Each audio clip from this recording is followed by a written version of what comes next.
Hi hello welcome back to my YouTube channel. അപ്പം എല്ലാവർക്കും സുഖമാണെന്ന് വിചാരിക്കുന്നു കേട്ടോ. അപ്പോൾ തംബ്നെയിൽ കണ്ട പോലെ തന്നെ ഇന്ന് എൻ്റെ ടോപ്പിക്ക് വന്നിട്ട് പോസ്റ്റ്മോർട്ടം ഡിപ്രഷനെ പറ്റിയിട്ടാണ്. കഴിഞ്ഞ ദിവസം എൻ്റെ ഒരു ഫ്രണ്ട് എന്നെ വിളിച്ചിട്ടുണ്ടായിരുന്നു കേട്ടോ. പുള്ളിക്കാരി ഡെലിവറി കഴിഞ്ഞ് കിടക്കുവാണ്, പേരൊന്നും ഞാൻ പറയുന്നില്ല. അപ്പം ഡെലിവറി കഴിഞ്ഞപ്പം ഒരു 4-ാമത്തെ മാസത്തിലോട്ട് കിടക്കുവാണ്. അപ്പോൾ എന്താ പറയുക, ഒത്തിരി കരഞ്ഞു എൻ്റെ അടുത്ത്. പോസ്റ്റ്മോർട്ടം ഡിപ്രഷൻ അതെന്താണ്, എങ്ങനെയാണ്. അപ്പോൾ ഞാൻ പണ്ടൊരിക്കൽ എൻ്റെ ഒരു ടൈമിൽ ഞാൻ എപ്പോഴൊക്കെയോ ഞാൻ മെസ്സേജ് അയച്ചപ്പോൾ ഞാനിങ്ങനെ പറയാറുണ്ട്, മൂഡ് ശരിയല്ലടാ, ഓക്കെ അല്ല എന്നൊക്കെ ഇങ്ങനെ പറയാറുണ്ട് കേട്ടോ. അപ്പോൾ അവൾ ഇങ്ങനെ ഡെലിവറി കഴിഞ്ഞപ്പോൾ എന്നെ വിളിക്കുവാണ്, എന്താണ് ഇതിനെപ്പറ്റി എന്താണ് എന്നൊക്കെ ചോദിച്ചിട്ട്. അപ്പം ഞാൻ ചോദിച്ചു എന്താപ്പം അങ്ങനെ ചോദിക്കാൻ കാരണം എന്ന് പറഞ്ഞപ്പോൾ അവൾ എൻ്റെ അടുത്ത് പറയുകയാണ്, അവൾക്ക് കുഞ്ഞിനോട് തീരെ താല്പര്യം തോന്നുന്നില്ല, കുഞ്ഞ് കരയുമ്പോൾ അവൾക്ക് ദേഷ്യം വരുന്നു, കുഞ്ഞിനോട് ഇഷ്ടം തോന്നുന്നില്ല, എല്ലാവരും കുറ്റപ്പെടുത്തിക്കൊണ്ടിരിക്കുന്നു, ദേഷ്യം കാണിക്കുമ്പോൾ ഒക്കെ എന്താ ഒരു മെൻ്റൽ പേഷ്യൻ്റ് എന്നുള്ള ഒരു ഇതിൽ ഒട്ടുവരെ എത്തിച്ചു തുടങ്ങിയിട്ടുണ്ട് എന്നൊക്കെ പറഞ്ഞിട്ട് അങ്ങനെ ഇരുന്ന് കരയുവാണ് കേട്ടോ. കുറച്ച് നേരത്തേക്ക് ഞാനൊന്ന് സ്റ്റക്കായിപ്പോയി, കാരണം ഞാൻ എൻ്റെ ആ ഒരു ടൈമിലോട്ട് പെട്ടെന്ന് അങ്ങോട്ട് പോയിട്ടോ. ഞാനിവിടെ ആ ഒരു ടൈമിൽ ഞാൻ ഒറ്റയ്ക്കായിരുന്നു, റെയിനുവിനും കൊണ്ട് ഞാൻ ഒറ്റയ്ക്കായിരുന്നു നിന്നിരുന്നത്. അപ്പോൾ എനിക്കത് പെട്ടെന്ന് മനസ്സിലാക്കാൻ പറ്റിയ ആ ഒരു സിറ്റുവേഷൻ. ഇതിപ്പോൾ ഞാൻ പറയുമ്പം എത്രത്തോളം പേർക്ക് ഇത് മനസ്സിലാക്കാൻ പറ്റുന്നുള്ളത് എനിക്കറിയത്തില്ല. പക്ഷേ ഇത് വന്നിട്ടുണ്ടല്ലോ, ഒരു റിയൽ ഇമോഷണലാണ്. ഒരു സ്ത്രീയെ സംബന്ധിച്ചോളം അത് അവളുടെ ഒരു റിയൽ ആയിട്ടുള്ളൊരു ഇമോഷണലാണ്. അല്ലാതെ അവൾക്ക് ഡെലിവറി കഴിഞ്ഞപ്പോഴത്തേക്കിനും എന്താ പറ്റിയെന്നൊക്കെ ചോദിക്കുന്നവരുടെ അടുത്ത് എന്താ പറയുക, ഒന്നും പറയാനില്ല എനിക്ക്. എന്താ ഇത്ര പെട്ടെന്ന് മാറ്റം, അതിന് മാത്രം എന്താ പ്രശ്നങ്ങളൊന്നും ഇല്ലാതിരിക്കാം, ഒരു പ്രശ്നങ്ങളൊന്നും ഇല്ലാതിരിക്കാം.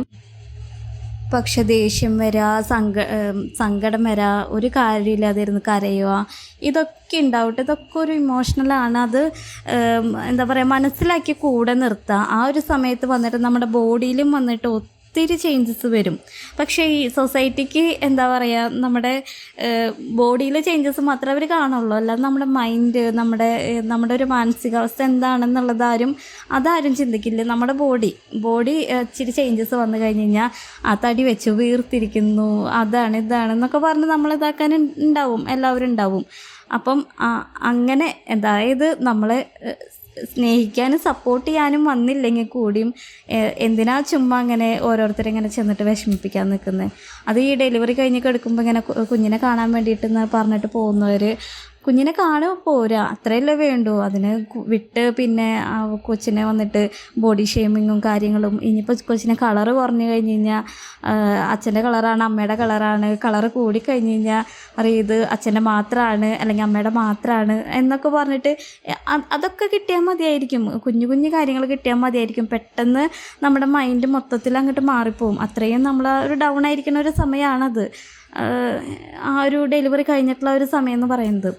ആ ഒരു സമയത്ത് നമുക്ക് നമ്മുടെ ഫാമിലി സപ്പോർട്ട്, ഹസ്ബൻഡിൻ്റെ സപ്പോർട്ടൊക്കെ ഉണ്ടെന്നുണ്ടെങ്കിൽ നമുക്ക് ഇനി ആ സപ്പോർട്ട് ഉണ്ടെങ്കിൽ കൂടിയും ചിലപ്പോൾ നമ്മൾ അറിഞ്ഞറിയാതെ നമ്മൾ ആ ഒരു ഇതിലോട്ട് മാറിപ്പോവും. പോസ്റ്റ്മോർട്ടം ഡിപ്രഷൻ അതിലോട്ട് മാറിപ്പോവും. ആ ഒരു സപ്പോർട്ട് ഉണ്ടെങ്കിൽ നമ്മൾ അങ്ങനെ ആയിപ്പോവും. അപ്പം എന്താ പറയുക, ഇങ്ങനെ ഒരു ഡെലിവറി കഴിഞ്ഞിരിക്കുന്നവരുടെ അടുത്ത് കുറച്ച് കാരുണ്യം കാണിക്കുക, അത്ര എനിക്ക് പറയാനുള്ള ഈ ഒരു വിഷയത്തിനെ പറ്റിയിട്ട്. പിന്നെ കൂടുതലൊന്നും ഇതിനെ പറ്റിയിട്ട് ഇപ്പോൾ കൂടുതൽ ഈ സോഷ്യൽ മീഡിയയിൽ തന്നെ ഒത്തിരി പേര് വന്നിട്ട് പറയണ കാര്യങ്ങളൊക്കെ തന്നെയാണ്, എല്ലാവർക്കും അറിയണ കാര്യങ്ങളൊക്കെ തന്നെയാണ്. അപ്പം ഇത് എനിക്ക് പെട്ടെന്ന് ഇത് പറയാനും തോന്നിയെന്ന് വെച്ച് കഴിഞ്ഞാൽ ഇതെൻ്റെ റിയൽ ആയിട്ടുള്ള ഒരു അനുഭവം കൂടിയാണ്. അവളെന്നെ വിളിച്ച് കരഞ്ഞപ്പോൾ അവളിലൂടെ കണ്ടത് എന്നെ തന്നെയാണ് ഞാൻ കണ്ടത് ആ ഒരു സമയത്ത്. അപ്പോൾ അവൾക്ക് ഒരു ഫ്രണ്ട് എന്ന നിലയ്ക്ക് ഞാനുണ്ടായിരുന്നു വിളിച്ച് പറയാൻ വേണ്ടിയിട്ട്. അല്ലെങ്കിൽ എൻ്റെ അടുത്ത് വിളിച്ചിട്ട് ഞാൻ പറഞ്ഞു, നീ കുറച്ച് നേരം കരഞ്ഞോ, എൻ്റെ വിഷമം തീരുന്നവരെ കരയും, എൻ്റെ അടുത്ത് കാര്യങ്ങൾ പറഞ്ഞിട്ട് കരഞ്ഞ് തീർക്ക് എന്ന് പറഞ്ഞിട്ട് ഞാൻ അങ്ങനെ കുറേ നേരം ഇരുന്ന് പറഞ്ഞ് ആശ്വസിപ്പിച്ചു.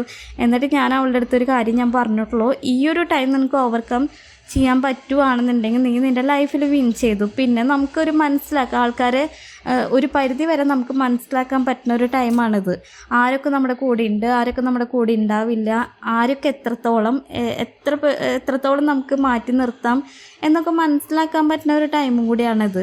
സോ അത് കണ്ടറിഞ്ഞ് ഇനി മുന്നോട്ട് പോവാം. പിന്നെയെന്ന് വെച്ച് കഴിഞ്ഞാൽ എനിക്ക് മാത്രം തോന്നിയിട്ടുള്ളതാണോയെന്ന് എനിക്കറിയത്തില്ല. എന്നെ ആ സമയത്ത് എനിക്ക് അത്രയും വേദന തന്നവരും അത്രയും എന്നെ മാനസികമായിട്ട് വിഷമിപ്പിച്ചവരും എനിക്ക് ജീവിതത്തിൽ ഒരിക്കലും അക്സെപ്റ്റ് ചെയ്യാൻ പറ്റില്ല. നിങ്ങൾക്ക് അങ്ങനെയാണോ? നിങ്ങൾക്ക് അങ്ങനെയാണെന്നുണ്ടെങ്കിൽ ഒന്ന് കമൻറ്റ് ചെയ്യണേ. എന്താ പറയുക, ചിലപ്പോൾ നമുക്ക് അവരെ മുന്നിൽ കാണുമ്പോൾ നമുക്ക് അങ്ങനെ കാണിക്കാൻ പറ്റത്തില്ലായിരിക്കും.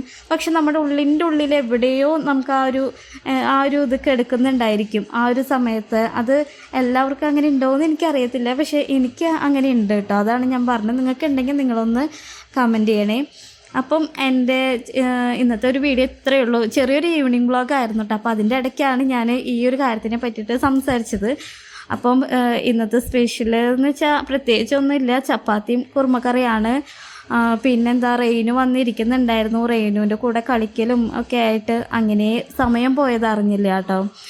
പെട്ടെന്ന് തന്നെ പണികളൊക്കെ തീർന്നു. പിന്നെ കുറേ പാത്രങ്ങളൊക്കെ കഴുകി വയ്ക്കാണ്ടായിരുന്നു. പിന്നെ ഞങ്ങൾക്ക് രാത്രി വന്നിട്ട് നെസ്റ്റോലോട്ടൊന്ന് പോകണമായിരുന്നു സാധനങ്ങൾ മേടിക്കാൻ വേണ്ടിയിട്ട്. അപ്പം എൻ്റെ എല്ലാ പണികളും കഴിഞ്ഞിട്ടുണ്ട്. റെയിനു ഇതിൻ്റെ ഇടയ്ക്ക് നിങ്ങൾ കണ്ടോയെന്ന് എനിക്കറിയത്തില്ല, ചപ്പാത്തി മാവ് എടുത്ത് തിന്നുന്നുണ്ടായിരുന്നു. ഞാൻ കാണാതെ, ഞാൻ ഈ വീഡിയോ എഡിറ്റ് ചെയ്യണ നേരത്താണ് കേട്ടോ അത് കണ്ടത്. അവനെടുത്തിട്ട് അത് തിന്നിട്ട് ഇങ്ങനെ വായിൽ വെച്ചിട്ട് ഞാൻ ഇങ്ങോട്ട് തിരിഞ്ഞപ്പോൾ തന്നെ ഒന്നറിയാത്ത പോലെ ഇരിക്കുന്നുണ്ടായിരുന്നു. നിങ്ങൾ കണ്ടിട്ടുണ്ടെങ്കിൽ അതും കൂടി ഒന്ന് കമൻറ്റ് ചെയ്യണം കേട്ടോ. അപ്പം എൻ്റെ വീഡിയോ കണ്ട് ഇഷ്ടപ്പെടുകയാണെന്നുണ്ടെങ്കിൽ എല്ലാവരും സപ്പോർട്ട് ചെയ്യുക, സ്കിപ്പ് ചെയ്യാതെ വീഡിയോ കാണാം. അപ്പം എന്താ പറയുക, എല്ലാവരും സുഖമായിട്ടിരിക്കുകയെന്ന് വിചാരിക്കുന്നു. അപ്പോൾ എൻ്റെ വീഡിയോ കാണുന്നവരിൽ ആരെങ്കിലും ഈ പോസ്റ്റ് പാർട്ടം ഡിപ്രഷനിലൂടെ കടന്നു പോകുന്നവരാണെന്നുണ്ടെങ്കിൽ എന്താ പറയുക, നിങ്ങൾ വിഷമിക്കാതിരിക്കുക, ഹാപ്പി ആയിട്ടിരിക്കുക, കുഞ്ഞിനോടൊപ്പം ഹാപ്പി ആയിട്ടിരിക്കുക. നമുക്ക് ഈ ഒരു സമയം നമുക്ക് കടന്നു പോകും. പിന്നെ ഞാൻ ഈ പറഞ്ഞതിനോട് നിങ്ങൾക്ക് പോസിറ്റീവ് ആണെങ്കിലും നെഗറ്റീവ് ആണെങ്കിലും കമൻറ്റിലൂടെ വന്നിട്ട് അറിയിക്കണേ കേട്ടോ. അപ്പം ഇത്രയേ ഉള്ളൂ കേട്ടോ. അപ്പോൾ എല്ലാവർക്കും tata, bye bye, see U.